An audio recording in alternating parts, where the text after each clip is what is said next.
Congratulations on your new book, Mike. Now, tell me, why did you write the book? Yes, Maricel. Well, I've been very fortunate. I've had a long career in sales. I didn't start as a salesperson. In fact, I think almost no one starts as a salesperson. Really. Right. I was an engineer, and I was living in the United Kingdom, and my boss asked me to do this new job to be a salesperson, and I said no, and he said, but it's in Norway. I thought, oh, I don't know. And my wife Megan was 8 months pregnant with our second boy at that time. And she said yes, for some reason. She flew on the last day that she was allowed to fly. And that's how I became a salesperson. And that was in Norway. And since then, I moved around the world. I worked in Russia, came back to Australia, went to Malaysia, worked all over Southeast Asia, and I managed sales teams. And when I came back to Australia the second time, I had some big sales roles of my own to do, selling where I had to be the salesperson, and then back to being a sales manager. So more than 20 years as a sales manager. And I had this experience where I was based in Kuala Lumpur and my sales team was spread over Asia and Australia. So all the way from India to China to Australia. And I would fly, I did a lot of flying. Right. And I would fly to these places and I would go with the salesperson for a meeting.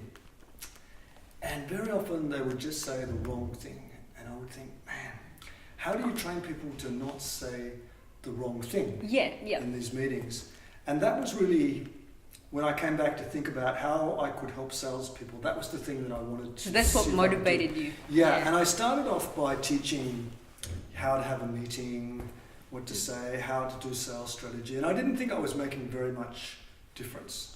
Okay. And then I noticed that, I had always used stories.